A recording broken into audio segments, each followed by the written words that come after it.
Salut tout le monde! Aujourd'hui dans une nouvelle petite vidéo qui s'inspire vraiment de mon quotidien depuis maintenant, on va dire, depuis 2007.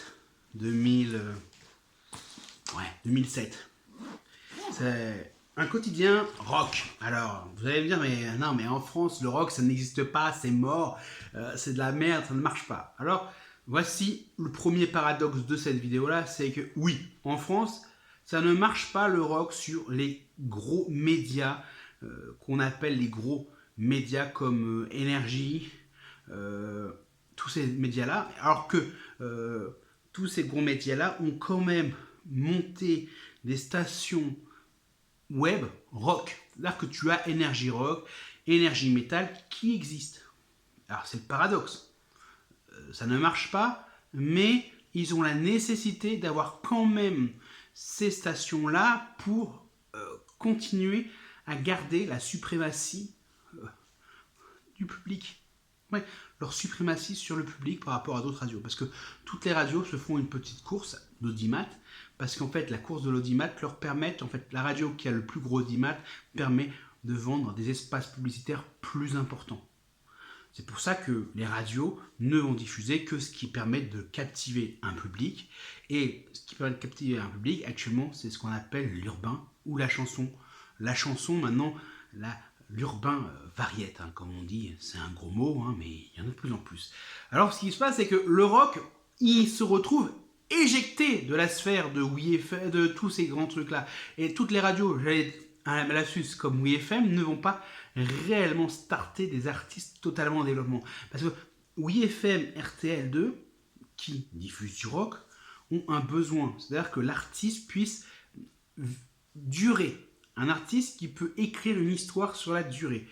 Et là, on a un gros souci, c'est que des artistes qui puissent faire cela sur la durée, il n'y en a pas des masses. C'est-à-dire que un petit groupe de rock qui fait 3 répètes par mois et qui fait un concert par an, ça ne les intéresse pas. Parce que tout simplement, l'histoire, elle s'arrête. Il n'y a pas de gros trucs.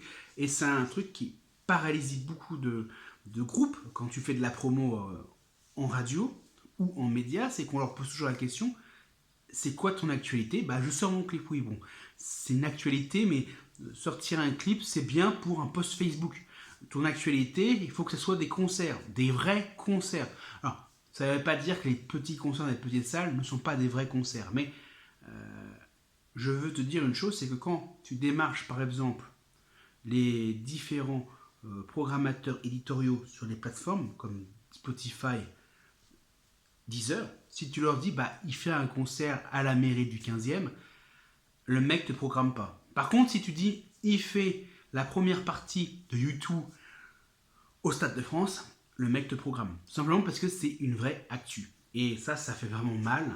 Beaucoup de groupes de rock vont te répondre, mais alors, comment on fait? Parce qu'il n'y a qu'un seul groupe qui peut faire la première partie du YouTube au Stade de France.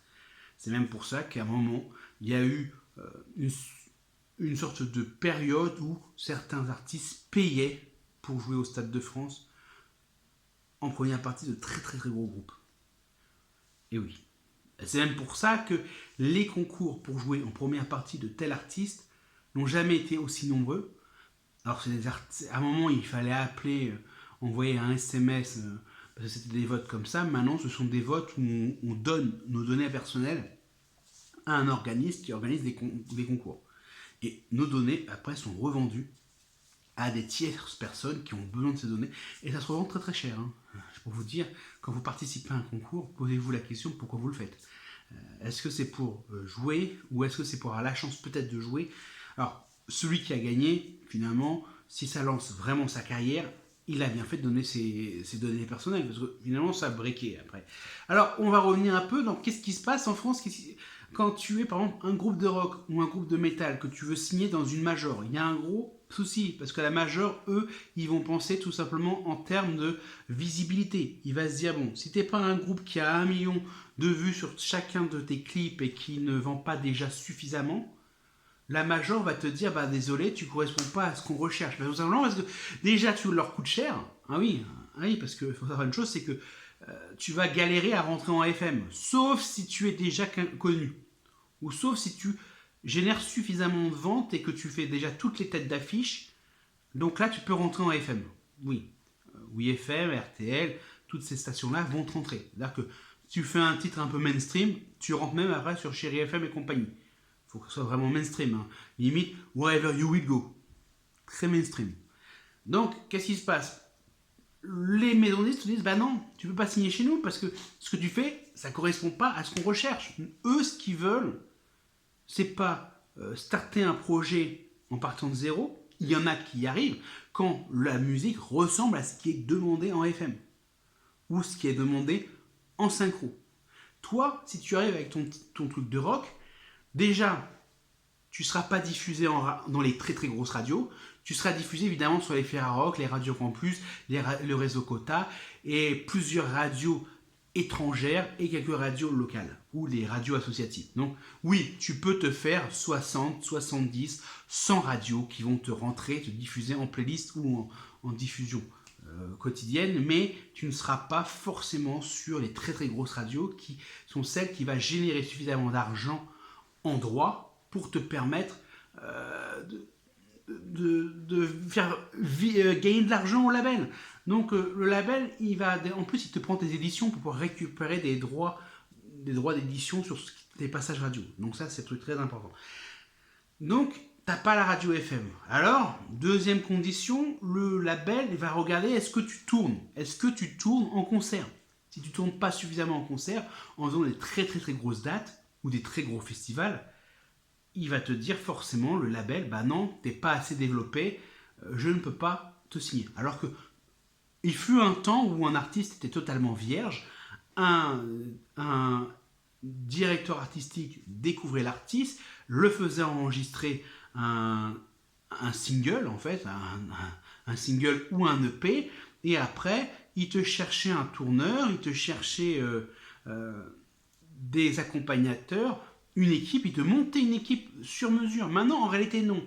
Deuxième truc, c'est que quand tu es un groupe de rock, le plus souvent, tes maquettes sont simplement des prémix, ou avec une petite idée de réalisation, ou une réalisation mais qui n'est pas masterisée, qui n'a pas tous les trucs que veut finalement maintenant un DA artistique dans une maison de disques. Parce qu'en fait, maintenant on est dans une génération où on sort des albums qui sont déjà terminés. On va simplement faire un pressage, donc c'est de la distribution ou de la licence. Et voilà, le problème c'est que beaucoup de groupes de rock n'ont pas forcément fait tout ça. Bon, alors, évidemment, ça ne veut rien dire, parce que maintenant de plus en plus de groupes vont être une bande de potes ou des bandes de musiciens qui ont chacun un boulot, ils vont chacun mettre de l'argent dans une caisse, et parfois ils vont faire un Kiss Kiss Bang Bang, ou un Ulule et compagnie, et ils vont à ce moment-là produire eux-mêmes leur album, et ils vont faire une petite distribution sèche avec un petit label indé. Et ça, en fait, c'est pas une mauvaise idée. Parce que c'est la seule solution à l'heure actuelle quand on a un groupe de rock qui n'a pas 1 million de streams par chanson, qui n'a pas 1 million de followers, de pouvoir rentrer dans une major. Alors, il y a évidemment le truc qui est assez complexe, c'est que parfois tu peux être un coup de cœur d'un DA. Il va se dire, bah, t'as pas grand chose, mais moi je vais me battre pour que tu existes. C'est ce qui s'est passé avec, vous savez, là, le petit rouquin, je sais plus son nom, là, j'ai un gros trou de mémoire, qui cartonne en ce moment. Bah, ça n'a pas marché au début. C'est-à-dire que c'est une équipe artistique, en fait, une personne qui y a cru et qui a mis tout le paquet qu'il fallait. Il s'est même mis peut-être en danger sur sa carrière. C'est les oui-dire qu'on dit. Bon, après, évidemment, souvent, on aime bien rajouter un peu de trucs tragiques dans les storytelling. Donc, moi, je ne peux pas vous dire si c'est vrai, mais c'est ce qui court, tout ce qu'on nous dit, voilà. Donc, on revient à nos moutons. Tu as un groupe de rock, tu veux sortir ton album, et là, qu'est-ce qui se passe? On te dit, bah non, reviens quand c'est breaké. Il y a un autre truc qui est encore plus énormissime, c'est que tous les labels te demandent une chose. En fait, sur leur site internet, ils te disent, vous pouvez nous soumettre vos démos. Mais quand on leur envoie une démo de rock, ils vont nous dire, ce n'est pas produit. Pas tout simplement parce qu'ils se sont habitués avec l'électronique et le rap d'entendre des chansons qui sont produites parce qu'elles sont fabriquées par des producteurs. Des mecs qui font du son toute la journée. Donc, ils ont pratiquement un titre qui est presque masterisé. Alors qu'un groupe de rock, lorsqu'il fait une maquette, il va avoir une maquette guitare, voix, piano, voix. Après, il va rajouter une ébauche de réal avec plusieurs pistes. Et une fois qu'il a ça, s'il veut passer en studio pour améliorer le son, passer au mastering, ça coûte cher. Et ben en fait, beaucoup de labels refusent de passer par cette étape-là en se disant c'est de l'investissement, ça va pas passer en radio parce qu'ils chantent en anglais. Donc comment on fait? Alors, certains vieux de la vieille vont se dire bah nous on va aller faire travailler le live. Alors, voilà. Donc le label va dire ouais mais moi je touche pas d'argent sur le live, je touche pas d'argent sur les billetteries. Donc évidemment il faut qu'ils aient les éditions pour pouvoir récupérer l'argent sur l'exploitation des titres. Après d'autres vont vous dire bah oui mais il va faire quoi? Il va faire une tournée, ça va s'arrêter là. Donc on se retrouve avec un secteur qui est bouché. Un secteur qui est bouché parce que on ne rentre pas sur les grosses radios, donc on peut pas, si on ne rentre pas sur les grosses radios, on ne peut pas satisfaire les attentes d'un label. Si on ne rentre pas sur les grosses radios, on ne peut pas être suffisamment gros en termes de vente. Et le paradoxe, c'est que si tu n'es pas diffusé sur une grosse radio, comment les gens peuvent te découvrir? Évidemment, il y a des gens qui aiment le rock, le métal, qui vont suivre une émission quotidienne ou hebdomadaire sur des petites radios indépendantes, sur des radios campus, mais ça représente un audimat qui est assez faible par rapport aux très grosses. Mais cumuler tous ces audimats-là, parce que quand tu regardes toutes les petites radios indépendantes, il y en a qui vont te dire on a 7000 auditeurs, on a 10 000 auditeurs, on a 30 000 auditeurs, on a 100 000 auditeurs. Quand tu cumules tout ça, finalement tu arrives grosso modo à un bon score peut-être d'une radio nationale sur son antenne locale, quoi. Et tout ça fait peur finalement un label qui dirait bah, est-ce que j'investis sur cet artiste-là parce qu'il se prive des radios FM parce que tu chantes en anglais, tu n'es pas la couleur des choses. Et puis après, deuxièmement, les playlists rock, il y en a beaucoup à l'étranger. En France, les playlists rock se marchent sur les pieds. C'est-à-dire que quand tu regardes Deezer, Spotify, les playlists éditoriales, ça se marche sur les pieds. C'est-à-dire que tu as plusieurs playlists éditoriales, mais la place réservée à la production française est très très très minime. Alors que c'est assez aberrant. Bah, tout simplement parce que le fait de mettre un frein à la production met un frein finalement à l'exploitation. On se retrouve du coup avec beaucoup de groupes indés qui vont sortir leur album sur un petit label. Le petit label va faire son travail s'ils ont un attaché de presse. Il va contacter tous les différents médias, tous les différents blogs, tous les trucs qui correspondent à la niche, parce que c'est vraiment finalement une culture de niche, le rock, et on se retrouve du coup coincé parce que les groupes, quand ils reçoivent après l'ensemble, et en plus beaucoup de groupes sont très très mal formés, beaucoup ne sont pas à la SACEM, donc ils récupèrent jamais leurs droits d'auteur sur les passages, ni leurs droits d'auteur sur les concerts. Beaucoup de groupes ne comprennent pas que même quand ils jouent gratuitement dans un bar, ils ont droit à des droits d'auteur parce que ils ont joué publiquement leurs œuvres.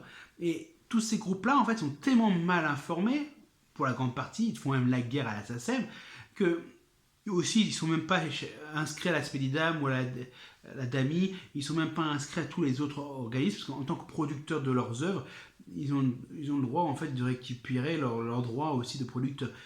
Tout ça cumulé fait que beaucoup de groupes se retrouvent en fait à avoir uniquement les royalties sur les streamings et sur les ventes de leur album à la sortie du concert.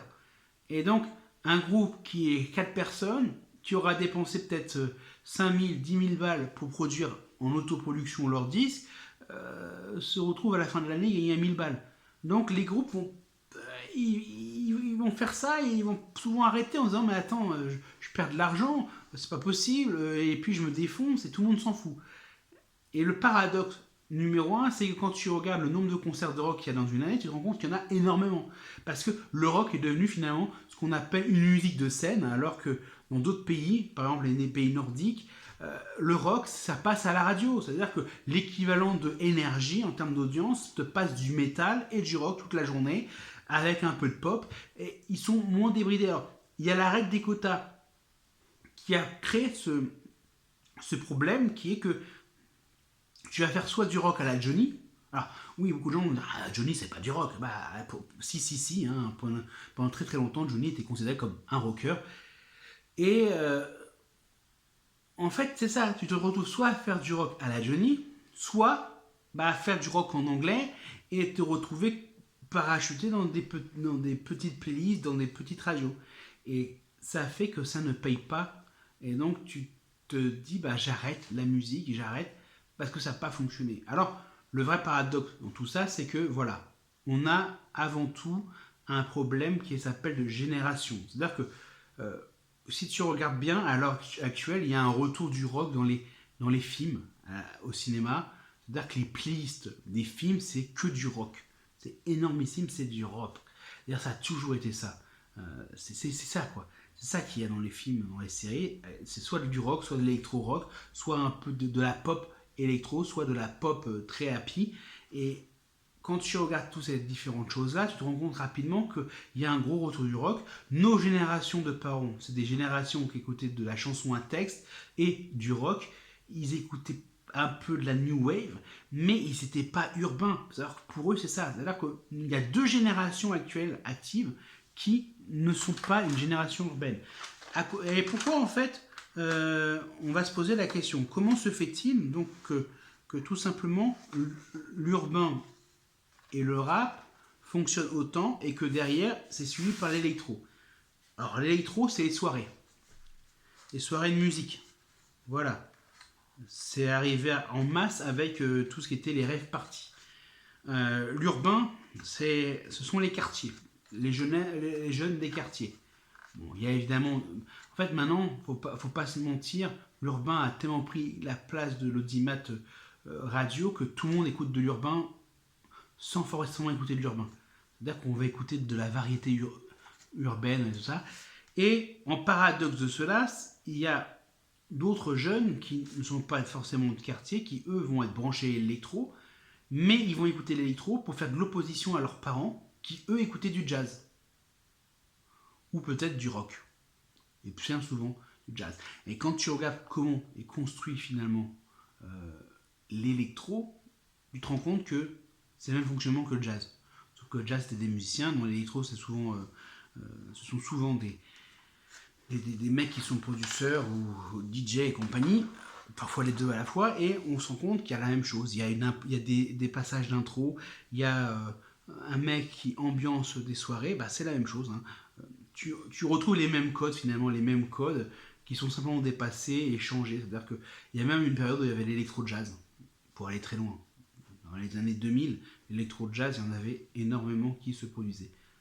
Mais en parallèle, dans la période 2000, c'était le retour du rock en FM, le retour du rock dans les bacs, avec des groupes comme Q, Nickelback, The Calling, Vanessa Carlton. Là, c'est pas du rock, c'est de la variété adulte contemporary, comme disent les Anglais. Et voilà. Donc tu vois, le paradoxe, c'est que si en France, actuellement, on te dit toujours non pour le rock, c'est pas parce que t'es forcément mauvais, peut-être que t'as le niveau, peut-être que t'as pas le niveau, mais c'est parce que t'as un contexte économique et un contexte social qui fait que les gens continuent à miser sur quelque chose qui ne coûte pas aussi cher à produire, parce que mettre un groupe de 5-6 personnes dans un studio pour enregistrer un album rock coûte extrêmement cher, alors qu'un gamin qui est tout seul dans sa chambre, qui va faire des sons, ça coûte que dalle. Et en plus, tu as une offre qui est la jeunesse, c'est celle qui écoute énormément en streaming et tout ça. Les rockers sont encore des gros acheteurs de CD, rockers et métalleux sont encore des gros consommateurs de CD, mais paradoxalement, on se rend compte que beaucoup de goths, de métalleux ou de rockers ont également une grosse activité de geek ou une grosse activité d'informaticien ou passent beaucoup de temps sur des forums et sur internet, et ils écoutent également de la musique de manière intensive, de manière digitale. Mais ça a été le déclin, en fait, le changement entre le ratio vente physique numérique a été très long à s'inverser pour le rock et le métal, alors que pour tous les autres genres musicaux, on est arrivé rapidement à 70% de numérique et 30% de physique. Ah non, on est enfin arrivé à la même chose pour tout ce qui est dans le domaine du rock et du métal. Mais il y a toujours cet amour de l'objet chez les rockers, parce que un album de rock, ça s'écoute comme un album. Alors que les mecs qui font de l'électronique, de l'urbain et tout ça, ils font rarement des albums concept, ils font rarement des albums qui s'écoutent de A à Z, ils font des sons. C'est-à-dire qu'ils disent, t'as écouté le dernier son de machin? Bah ouais, c'est le dernier son de machin. Et c'est triste parce que dans l'histoire de la musique, on va pas garder en tête des titres isolés, mais on va garder plutôt des albums avec un titre phare. Et je suis certain que nos enfants n'écouteront pas la musique urbaine de nos jours. Regardez l'exemple actuel, tu as des jeunes qui achètent des albums des Beatles, des jeunes de 12-13 ans qui achètent des albums des Beatles, parce que c'est rentré dans l'histoire de la musique. Alors que la musique qu'on fait maintenant actuellement, c'est de la musique éphémère. Comme disent certaines personnes, c'est du fast-food musical. C'est du fast-food musical. C'est-à-dire que c'est fait pour être consommé puis être jeté. Et c'est ça qui est le paradoxe, c'est qu'on pousse maintenant à produire tout le temps plus, mais on fait tout ça pour finalement rester toujours actif sur les plateformes. Parce que si tu n'es pas actif, progressivement l'algorithme te jarte en disant cette personne-là ne vaut rien. C'est comme finalement les algorithmes sur les réseaux sociaux. Si tu ne publies pas suffisamment, tu es ignoré des réseaux sociaux parce qu'ils considèrent que tu ne sers à rien. Alors que quand tu regardes certains artistes de rock et de métal qui vont te sortir un album tous les 3 ans ou tous les 4 ans, parfois tous les 10 ans, ils te font des choses qui sont à chaque fois réfléchies, qui se tiennent et qui vont durer. Voilà, c'était Julien du blog le mec qui passe.fr. Restez abonnés, je continuerai à faire des petites vidéos thématiques, celle-là elle était un peu plus longue parce que c'est un sujet qui me tient à cœur. Ciao!